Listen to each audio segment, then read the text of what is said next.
How's it going out there? Welcome to my Early Access Spotlight series where we take a look at early access games.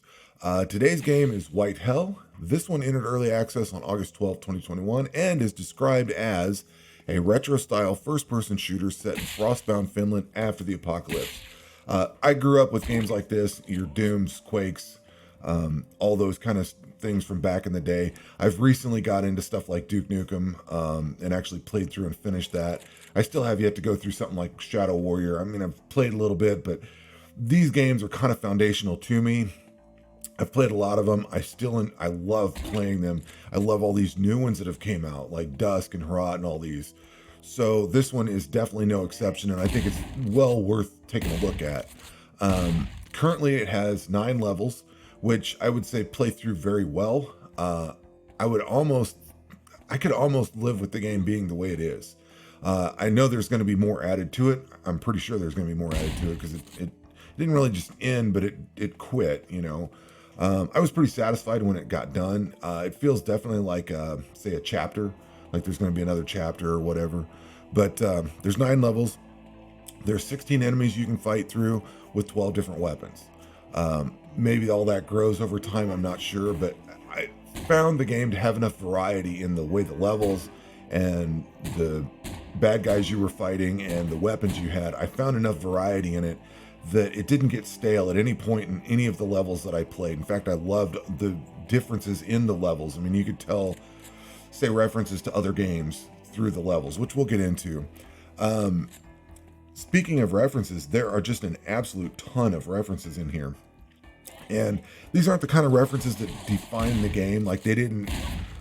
the way this game is designed is that it winks and nods to things, but it still keeps its own identity. So you may see a poster on the wall or a character laying on the ground or something. Like, say, I'm pretty sure it's a reference to Caleb from Blood, slumped over on the ground, the I Live Again thing or something like that. There's a level called The Morning Meat Train, which immediately brings to mind Midnight Meat Train, which is a really cool horror movie that I love. There was a padded cell in like the insane asylum place with little crosses on it, black crosses. That takes me back to the movie In the Mouth of Madness. Of course, it wouldn't be a modern game without a reference to Civi's sewer count going on, so that was in there. The other one, there were some that I'm kind of shaky on. Like, I feel like Shelly from Bombshell was represented with one of the bad guy little SMG girls in there. I'm not quite sure on that, but I just feel like that's there. There was like a Mortal Kombat Toasty reference in there. One of the factions in the game has what looks like a Quake symbol. And these are things, like I said, you could replace some of this stuff with different things, and it's not changing the game. You're just not winking and nodding at that reference and all. So I thought it was really cool. And that extends over into the level design, like the very first level and maybe one or two of the later levels. It reminded me of Dusk. If you've ever played Dusk, it's kind of out in the cornfields and farms and all that. And there were with little villages and whatever and fence lines and things. And this game has some of that in a few of the levels sprinkled around. And I don't know if it was intentional or not, but I just totally got a Dusk vibe out of it. And I know these games can all kind of run together at times, but I really loved that Dusk nod. If it was a nod, I loved it because it made me reinstall Dusk, and now I'm wanting to go through that again. So, and then I would say there was some Herat references in there too. Again, maybe things just look the same, but there was some industrial looking levels that I swear you could put that sepia paint of Herat over, and it would be perfect for that game. There's even some enemies, like the little bear enemies. Certain things just reminded me of some of these other games, and I feel like it was intentional. Wolfenstein, there's a castle in this game we go through, and it had really strong Wolfenstein vibes. And even like Duke Nukem, I haven't played, I got started into Duke Nukem within the last couple of years, so it's fresh to me. I haven't played it forever. I've just now finished it within a couple of years now. And one of the things that I loved about it was that it wasn't your traditional FPS, linear FPS where you go around, find a key, come back, go through the door. You kind of had to go up and down and you had to find paths and all that. This game had a lot of pathfinding in here where you had to go figure out where the keys were. And one of the things that I really loved about this was that it wasn't just gated doors like in Doom or whatever. that had big giant blue or red or yellow key symbols on it. Like it was the door handle or the door lock would be colored. Like you knew what you were you knew what you had to go get, but it wasn't like just blatant. I mean, it was blatant, but not like, you know what I mean? If that makes sense. I thought it was a nice touch to just subdue the way things were displayed. There was key cards in here, but it was all blended together. Like you didn't always have a key card or always have a key. Sometimes they mixed the two, sometimes it was one, sometimes it was the other. And I loved that. I loved how it kind of played with that, trope of an FPS game. There is no fall damage, so you can go up on big buildings and you can get down on ravines. At least there wasn't any fall damage that I ran into. There is environmental damage, which I really, really dug. I loved this a lot. So there was some dude sitting out on ice and I accidentally shot the ice under him and he fell through and drowned. I loved it. I thought it was great. I had to stop for a second. I was like, wow, I didn't know you could do that. Of course, there's red barrels, red explodey barrels, yellow fire barrels, lighting people on fire. They run around and scream like the cultists from Blood. There's icicles. I haven't done this yet, but like if you see an icicle above somebody, you can drop it on them and kill them with it. I thought that was really cool. The death dealers in this game, you've got your foot you can kick stuff with, which doesn't do a whole lot, but you can reflect projectiles back at enemies. You can also kick through doors and they get smashed on the other side and just come out giblet chunks. There's a crappy little knife. Not great, but it's kind of interesting to run around sometimes and stab something. There's a revolver, and the revolver doesn't suck. Like typically your starting pistol's just garbage.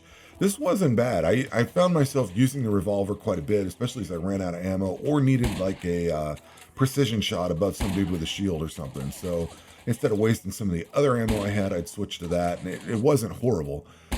There's a shotgun that does pretty good work. There's a pretty cool machine gun.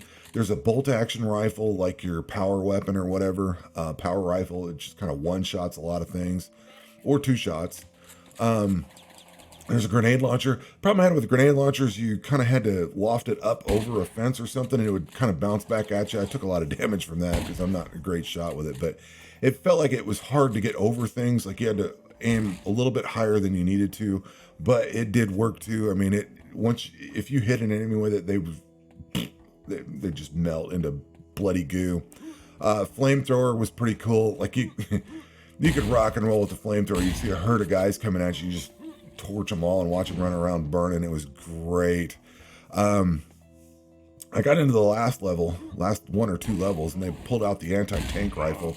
I think it's the boys' anti-tank rifle, like from World War I or something. It's got the little skids on it, and it's just a massive cannon.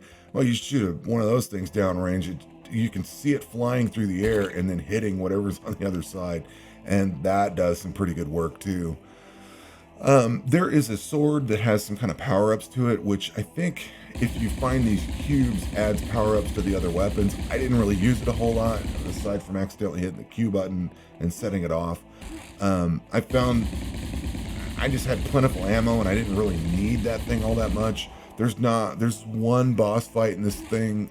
There's a few thicker bullet spongy enemies, but not that much. So this is all subject to change, but I really didn't see the need to use the sword that much. I'm sure it's really cool, but I just didn't use it. There is a good variety of guys in here, or enemies to attack. There's simple guys with clubs and stones that they throw at you, to little ninja dudes that throw knives.